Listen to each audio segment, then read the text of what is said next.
Today we have Daniel Chu joining us. He's the head of our multi-asset, sharing his insight on the past quarter and what's ahead. Let's dive right in and discover the exciting opportunities ahead. I'd like to thank you for your ongoing support and joining us today. Over to you, Daniel. Thank you very much. So let's dive into the key themes for the quarter. So here you see the bar charts at the bottom. I'll let you read the absolute returns, but effectively equities are up. Credit markets were strong in orange and bonds were slightly down to flat. So what were the three key themes? For those who have dialed into Alex Cruisley's Global Market Outlook, read our material, it's really about slowly slowing. So I would encourage you to watch that video and to get the material on hand. But the three key themes here is that inflation is falling, but at the same time, the economy is slowing down at the same time. So let's dive into what happened during the quarter. In terms of equity markets, the US equity market shot up and continued rallying, defying gravity, defying expectations as the artificial intelligence thematic really gained a pace. NVIDIA, Meta, Microsoft, all benefiting from the AI thematic. It is not yet at a level which we would define as a hype, but definitely we've seen earnings upgrades, in particular NVIDIA. So as you look at the bar charts at the bottom left here, the international equities hedged part of the market up 6.8%. And as I'll go through performance, this is really the key driver of absolute returns for the managed portfolios. In terms of inflation itself, we're getting encouraging signs that inflation is slowing down. Maybe not in Australia, but in the US in particular, we're starting to see inflation drop. Overnight, we saw UK inflation results, and again, that was lower than expected. This continues to provide some upside catalyst as equity markets climb the wall of worry. And that is often what we've seen over the last 10 years. There's always something next to worry about, but equity markets have found some resilience here. A part of the market that has struggled has been listed real assets, A REITs, G REITs, which are listed property, and listed infrastructure posting somewhat muted returns. In fact, Aussie equities as well, up only 1%. And this really is speaking to more interest rate sensitive parts of the market, where if interest rates continue to rise, and we saw a surprise in terms of the RBA hiking in the quarter, then these parts of the market do see headwinds, and we've seen that for the quarter itself. In orange, we've seen credit show strong returns. So global floating rate credit, so that's like European loans, US loans, asset-backed securities, posting a 3.3% return there as well. Bonds suffered in Australia in particular, again, that RBA hike causing a repricing in bond yields in particular, and the currency quite muted at the same time. So let's go and dive into the macro outlook. So I always like to follow up what's happened in the last quarter with what's likely to occur in our view. So those who have been dialing in over the last 2 or 3 years, thank you very much for your support, would have heard me talk about darkness to dawn, really going through a dark period of uncertainty. Unfortunately, we're still in that period of uncertainty. We're not out of the woods. So our thematic here is about slowly slowing. It's a race between the turtle and the snail here on the right-hand side that you see in the top corner, between the economy and inflation. Which is going to slow down quicker, and will they drown each other at the same time? And this has really been, the slowdown has really been catalyzed by higher interest rates, as we've seen locally as well. What does that mean for equity markets? What does it mean for fixed income and currency? Our view is that there's likely to be a recession over the next 18 months, but we do not think it's likely to be in 2023. This is really, really important for equity markets and fixed income markets. Now, stick with me here. If there's a recession in 2023 and inflation is high, it gives less scope and room for central banks to cut rates. That kind of ammunition that central banks have used anytime there's a downturn, 2016, 2018, 2020, anytime there's been a downturn, cut rates. That's been their immediate playbook. But if there's a recession in 2024, then it gives central banks more room and latitude to cut rates. This is because inflation is expected to slow down, and we're already seeing signs of this.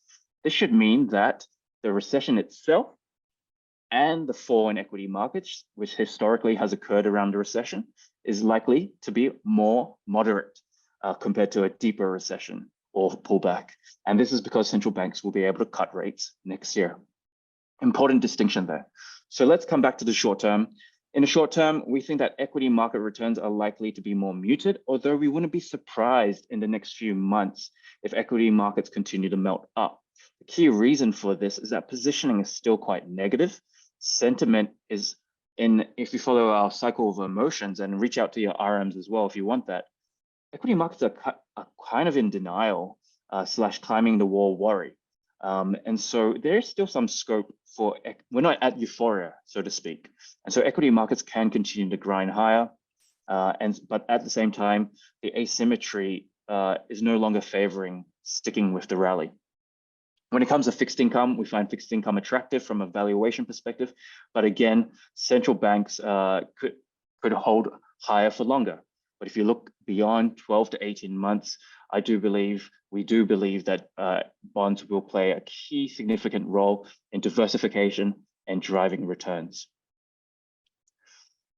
I have a question here, and a good question to ask, and it will help me frame the rest of the discussion. What has been the average drawdown in terms of the recession? Thank you very much for that question from one of our clients. In terms of the average for during a recession, it depends. You can segment it by event-driven, credit-driven, GFC, Great Depression. But on average, if you take all of those recessions, the average drop has been about 30% on average. And so last year, we saw a 25% pullback in equity markets. So that's some food for thought. Now let's talk about performance. For the balanced managed portfolio, the Russell Investments balanced managed portfolio, the strategy was up 1.8% for the quarter. This has meant that this has been largely driven by global equities. As I mentioned before, global equities were quite strong during the quarter, but also credit as well. Pleasingly, we've seen positive returns across the board, so conservative all the way to the high growth and geared 120, which I'll talk about later. When we look at performance over the 1 year, we've seen a healthy bounce in markets. I know last year was quite tough, 2022 in terms of returns, but look at those returns. We've seen a strong rebound, and last year you could argue that we saw recessionary-like reactions within the equity market.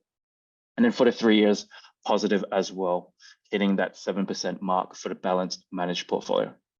Now let's talk about performance against the Morningstar Index. I often get a lot of questions on this, and I'm going to help everyone out by firstly explaining it, and secondly, giving you a short write-up later. But effectively, what is this Morningstar benchmark? This Morningstar benchmark is a very simple benchmark. I do not run these managed portfolios against this benchmark. This is a proxy for where the general 70-30 is, for where the 90-10 is, for the 30-70.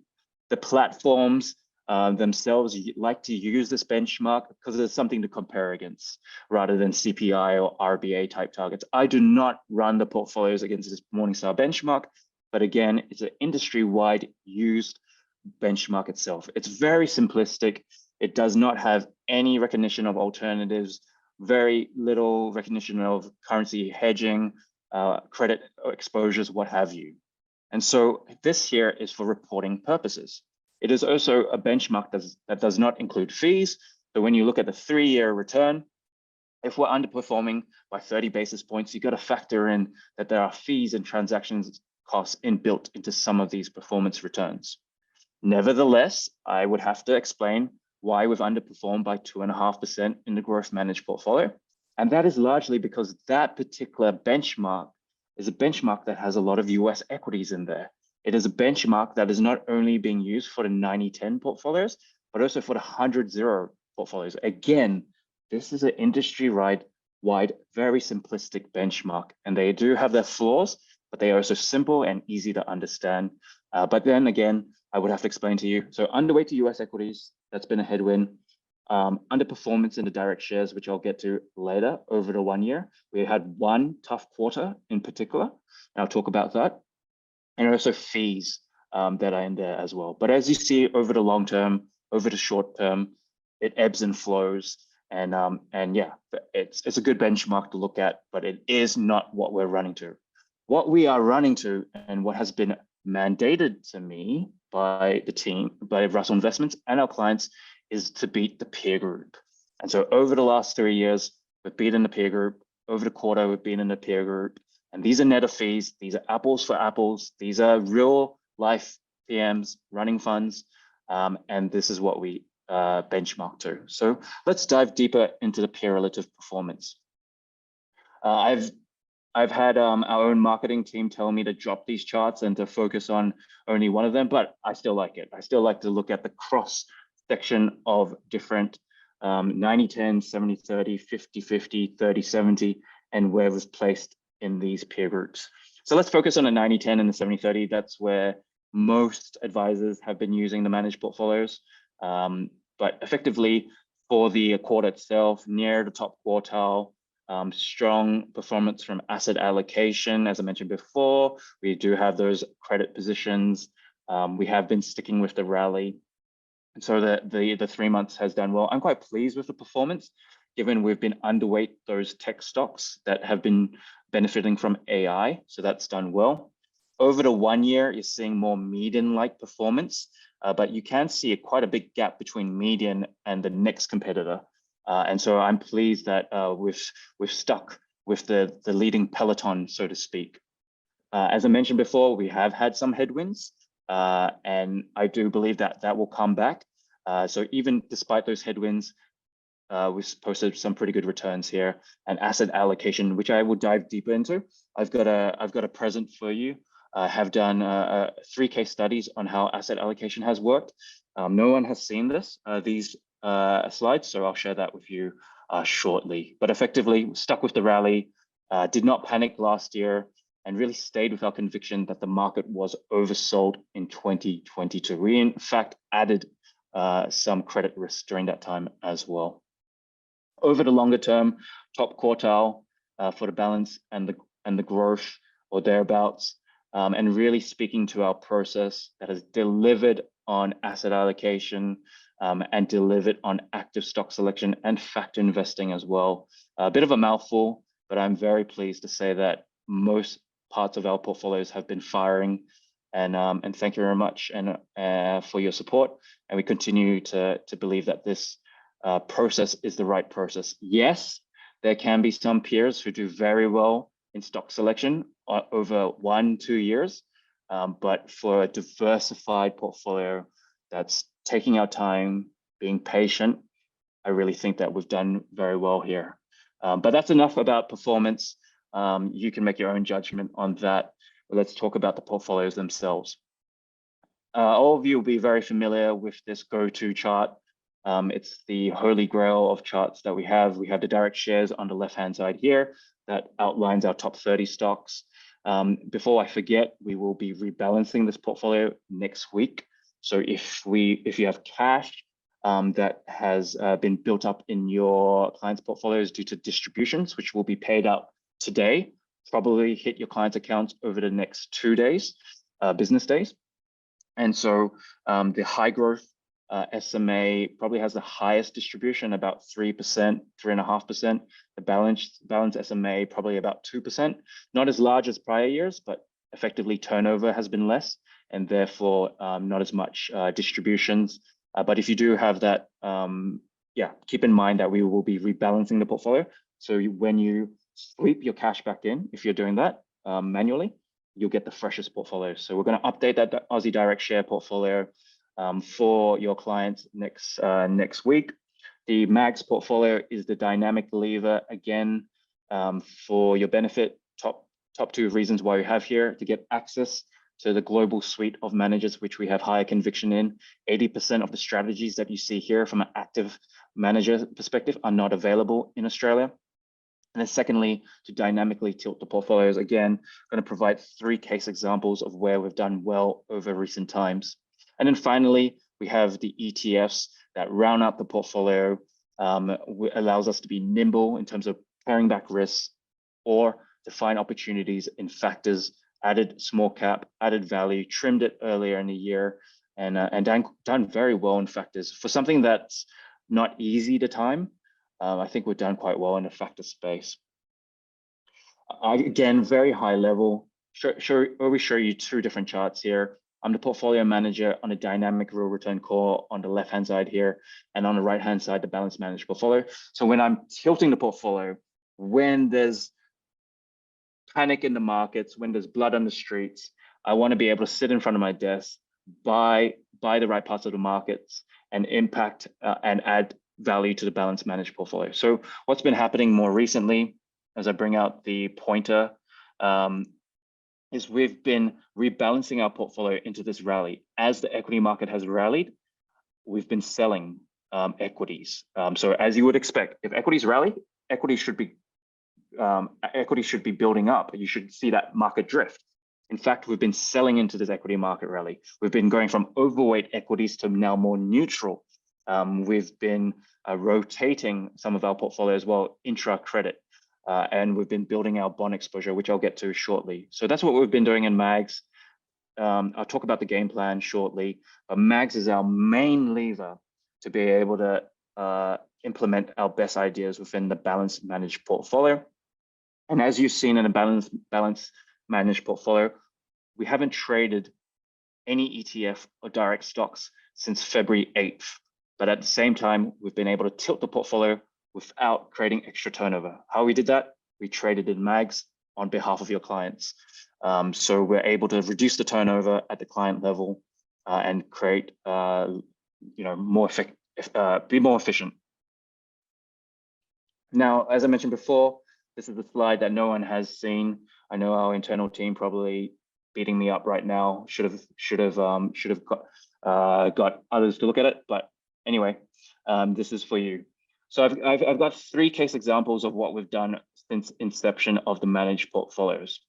Let's start from left to right. I really want to talk about dynamic asset allocation. In fact, one of the clients on Monday asked us for more examples, and so here you go. These are examples. So I wanted to highlight listed property and growth assets in particular. What I've done is I've specifically taken these charts here and segmented the different asset classes. So in March 2020, starting of and the second half of 2020, everyone hated listed property. No one's ever gonna invest in commercial property, office is dead, etc., etc., etc. Then the vaccine came out in terms of the Pfizer vaccine, November 2020, and the reopening trade was alive and well. So here you can see an instance where oversold asset, cheap in terms of valuations, positive in terms of cycle. Thank you very much. C, V, and S, cycle valuation sentiment. We're going to be buyers. We're going to be buyers and we're going to hold. What happened in the middle of 2021 is our team's view was that the market was going to get more hawkish. So central banks were going to at some point have to lift rates. And so what we did is we sold REITs down, and we're slightly a bit early, but I've been pleased ever since then to note that listed property has really, really, really struggled. So there you can see a buy low, sell high, bread and butter type asset allocation there. Now let's move on to alternatives and extended fixed income. It's very difficult for SMA providers to get precision in their alternatives. I know the names out there mostly used by model owners, but here we can get as much precision as we want. So let's go back to 2020. This orange bar here is adding high yield debt, emerging market debt. This cream color here is adding European loans, locking in yields of about 10%. So when the world was ending, Armageddon was here in 2020, we're just buying credit, and using very liquid products. Now, if you head into mid-2021, we're now selling listed liquid credit and now buying more private credit, buying more hedge funds, buying volatility type managers. I don't list them all here. They're on the next slide when I show you the Wheel of Fortune, but I'll go through the managers. But effectively, what you see here is adding to alternatives and then compositionally changing the managers as well. How many other SMA providers can really get that precision? Not many at all. And so what we've done here more recently is to add towards hedge funds, to rotate away from listed credit or liquid credit, and to add private credit. We are on the pathway towards amplifying this. We'll be increasing private assets, again, being able to take advantage of a reset moment in private assets. In the long term, we think private assets are going to be a good diversifier and return generator, but we'll be continuing to add to private assets and reducing our credit exposures. Credit has done very well over the last 3 years.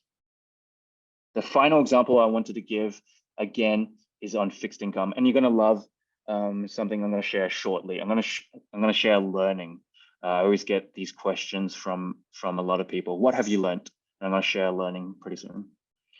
So what we've done in fixed income specifically is in 2020, when bond yields collapsed, we sold out of fixed income, and we continued selling all the way to that mid 2021. Remember, I said the market was about to get hawkish, or the central banks were about to get hawkish. That's when that's what we were positioned for. So you could say that this sell down in fixed income was a good one. More recently, we've been adding to fixed income. So as bond yields have spiked back up, we've been adding to duration. And my plan here is to not only add back to fixed income, but to add back to REITs. So some beaten down parts of the market, capitulation, you could say, in some of these markets. This is where value is. If we have a longer term, medium term to longer term view, I believe that listed property and fixed income will come back and will be good diversifiers, especially in the fixed income space. So now, what is a learning? As you can see in the second bullet point for fixed income, we should have just continued selling down fixed income. If I were just use some round numbers, the perfect playbook here is to follow just downward trend in fixed income and to get to about 10% fixed income. We didn't do that. And the learning here was that back at the beginning of 2021, the market was pricing in only 2 rate hikes by central banks. And we've gone on and done almost 20 rate hikes since then.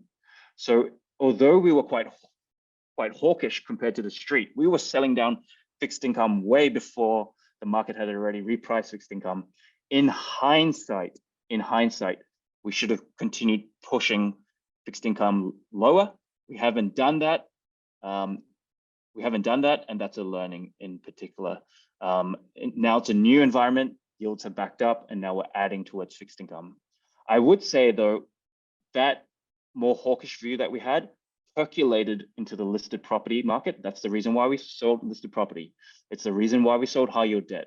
So despite not bringing down fixed income all the way down to 10%, which was the learning in hindsight, I would say that at least we sold listed property and we sold high yield debt down, and we trimmed some fixed income. So it's not a perfect implementation, but it was reasonable given what we knew back then. So that's the learning for you. And again, as a portfolio manager, I'm always trying to think about optimizing and learning from the past. So hopefully you enjoyed that insight. I better start moving on. So now let's talk about active managers. I talked about the asset allocation before. It's very exciting talking about asset allocation, you know, COVID capitulation, what's been happening in bonds. It's very exciting, right?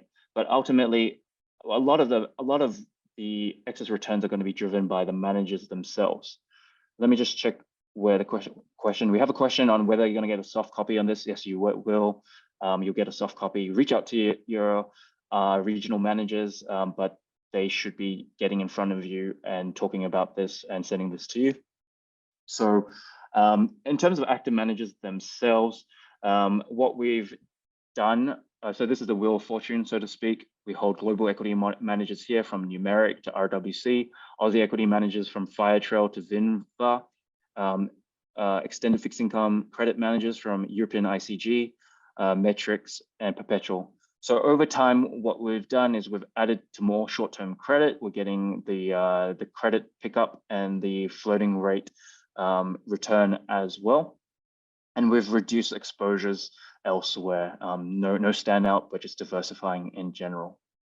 In terms of highlights for the quarter, you can see strong returns from Sanders. I'm going to get to that shortly. There'll be a slide on that. ICG, the European Loans Manager. Remember, I've been talking about ICG a lot. It always shows up in the highlighted contributors, but they're a very good manager in finding distressed opportunities in Europe, especially in the credit market. 4.1% for a quarter. Thank you very much. That's excellent for a credit manager, and they've done very well. L1, a lot of you would be familiar with L1. We're invested in the Catalyst Fund. That's done very well in terms of beating the market by 3.6%. And the detractors are Numeric. I'm going to get to that shortly. And RBC on the government bond side, struggling in terms of rates. In terms of changes, we have brought in Wavestone, and we have removed L1's core portfolio. So again, adding more diversification and conviction in Wavestone's product. So Wavestone is an addition there. Got another question on REITs. I'll get to REITs if I have time or in my closing comments, but I just want to continue with the active stock selection. In terms of active stock selection in global equities, this has been a build out to show you the top 5 stocks that each of these managers hold. Numeric was the biggest underperformer for the quarter, but Sanders, and this is by weights within global equities, Sanders was the strongest performer. So they kind of canceled each other out.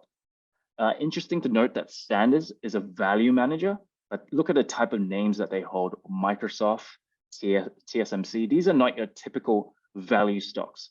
Value managers tend to be in industrials and materials, but this particular manager, Sanders, Lou Sanders, one of the godfathers of value investing, has really focused on price to cash flow. And that's where they've been getting tech names into their portfolio. In fact, they've been buying Meta. Facebook, of all names, has made their portfolio in the middle of last year. So very interesting what they've done. And out of the value group, they've been one of the top performers. Wellington is another name. NVIDIA is a name that they've been buying. And again, they've done very well during the quarter. But all in all, mixed performance as the more defensive managers have canceled out some of the more cyclical managers. Let's move on to Aussie Direct Shares. So for the quarter itself, Aussie Direct Shares portfolio outperformed the ASX 100 by 10 basis points and the ASX 300 by 30 basis points. The main drivers of returns, no particular factor itself, but it was more stock specific. James Hardie had a very strong earnings result that came out. Suncorp benefiting from the insurance tailwinds as interest rates lift and investment yields lift. It makes it easier for these insurers to run their book. Horizon as well benefiting as well. Where there have been headwinds, Rio and South 32 really struggling in an environment where the China reopening has not been as strong as the market might have expected earlier in the year. So those industrial metals in particular, not as highly in demand as you would think based on China's reopening. Nevertheless, it was a positive quarter. Over the 1 year, we're still rolling out some of the negative performance from the middle of last year. And I often get a question on what drove that. Was it particular stocks that we held, or was it stocks that we did not hold? And I want you to picture the top 100 stocks in the ASX 100. Based on the 30 stock portfolio that we hold, as you can see, we hold most of the top 15 stocks here. So it's really the X20 where we're trying to apply our factor lens in. It's been the stocks that we haven't held that have really done well. So WiseTech, Northern Star, Origin, Pilbara, Min Resources, some of these stocks have doubled. Most of these stocks have done 30, 40% in the last year. In our quantitative process, none of these stocks, when we built the portfolio, were cheap, quality, low vol, momentum, or growth. Yes, now they show up as momentum stocks, but previously they did not make the stock portfolio based on our factor tilts. And therefore, we believe in our process. We believe that when we investigate and dive deeper into our process, for the right reasons, we have not held these stocks. And for specific stock reasons, these stocks have done very, very, very well. But over time, based on our process, we believe that we'll be able to capture most of the factors that will play out. So again, over the 1 year, for stock-specific reasons, we have underperformed, but over the longer term, the factors are likely to play out and to help the portfolio. And as you can see, over the 3 years, very much in line with the ASX 300. And so we did have some very good performance earlier in 2020, 2021 type period. So let's move on to the Geared 120. Literally going to quick fire.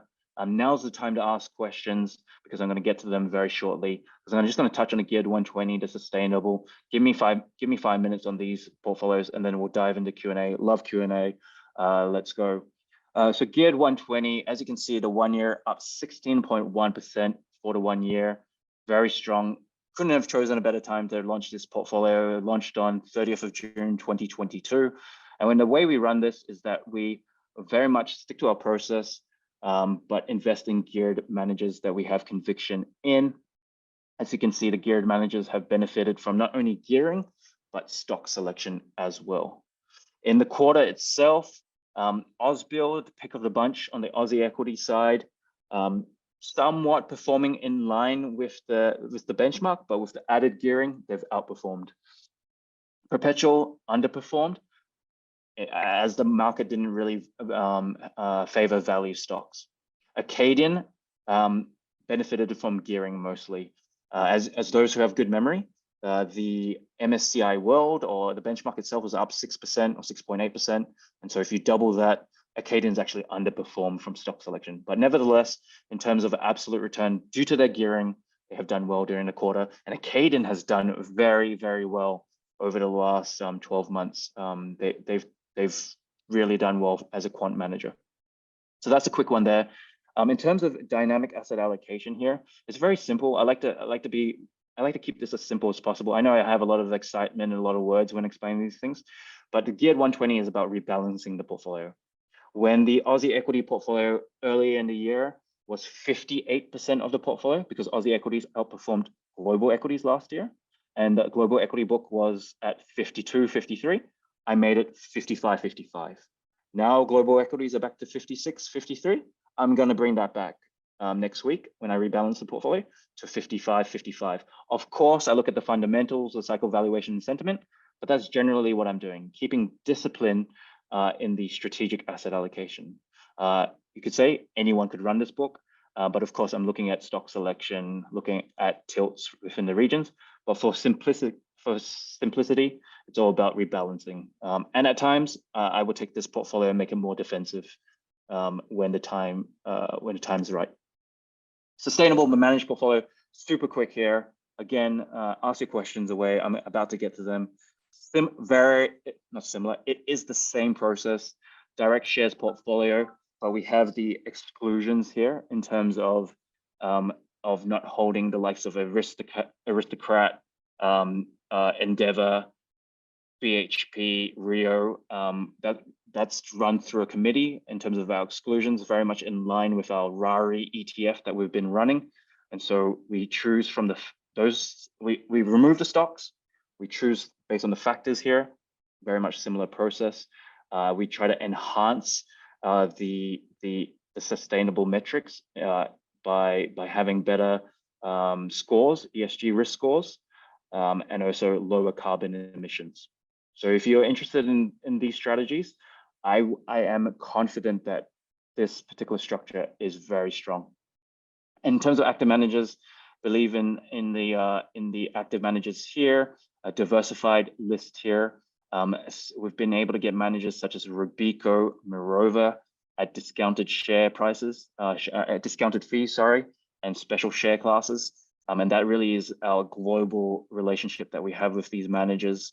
And again, we can do a deeper dive. Please reach out to your regional managers. We got a whole framework around sustainable investing, and I am super excited about how we've built this portfolio in particular. But please, for those who have a broad book of business, I think one of the unique things here is that we're neither a ESG ethical investor, and neither are we, core only. We're both, and so we can balance the risks on both sides and create a diversified portfolio. I think that's a key distinction. And then finally, we round out the portfolio with the different ETFs and passive funds. Performance has been very strong over the last 9 to 12 months relative to the peer group. So the Aussie Direct Share portfolio has been firing. Impacts has been very good. That's a global equity manager with a environmental focus. Mirova's done better over the last quarter. They hold stocks such as Adobe and Nvidia.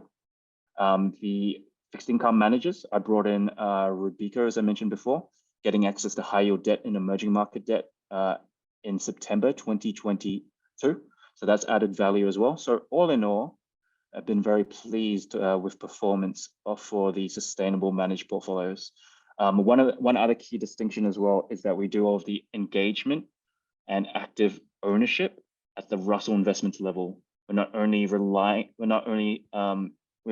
partnering with the managers themselves, but we also engage with the companies to get better reporting, to get more impactful management decisions here. So before I summarize, I just want to hit the questions here. One of them is very specific to a stock, which I will pass on in particular. That stock is Cochlear. I would just say, given it's a quality growth healthcare type stock, in particular, it's going to trade very much in line in terms of the factors there. So no strong reviews on Cochlear. In the portfolio, we've got CSL, Sonic as well. Of course, they can be very specific. I think a lot of our Australian large healthcare stocks have a lot of tailwinds in terms of competitiveness. That's all I would say. Yeah. Then the second question was REITs. What gives me confidence that REITs will bounce back? Post GFC, REITs got obliterated, and it took a very long time for REITs. That's the reason why we're going to be adding to REITs very slowly. Not what you saw before, 4% to 8%, back to 4%. It's going to be in tranches, and it's going to be a slower approach. This is the reason why MAGS is a really good lever. I can be as quick or slow as I want to be without having to trade the overtrade the ETFs and not wait for quarterly rebalances. Whenever there's an opportunity, whenever we have CPI at the end of the month in Australia, if that comes in lower than expected, you would think REITs are probably gonna kind of rally quite strongly. But yeah, we'll make that assessment as we go through the cycle. So again, to answer your question, not super convicted in timing, but over the medium, I think I said this, medium to long term, I think REITs, where there's capitulation right now, is probably in REITs and fixed income itself. So in summary, if there's no further questions, before I close, thank you very much for your support. Hope you enjoyed the QFR. Please give us feedback and let us know if we can help you out in any way, shape, or form. But in summary, the view and panic that a lot of others had in the market over the last 12 months has not played out just yet. We were very patient in de-risking, and we in fact added to credit in the middle of last year. We've benefited from that. Yes, there's been headwinds in some stock selection, but as you've seen from the short-term performance and the long-term performance, we're at median or better, especially over 3 years. That's been strong. Going forward over the next 6 to 12 months, as we get closer to a recession, of course, the view can change, but as we get closer to a recession, I'm going to be trimming credit. I'm going to be looking to add more fixed income and really get ready for that recession so that your clients can be reassured that we're positioning ourselves for a recession. If there is a pullback over the next 3 months, 6 months, 12 months, 18 months, we have a lot of dry powder to be adding to equities and credit. We've done that in March 2020. We've held for 12 to 18 months. That playbook is one that has been burnt into my mind in a good way. And I'll be looking to use that from in terms of a buying opportunity.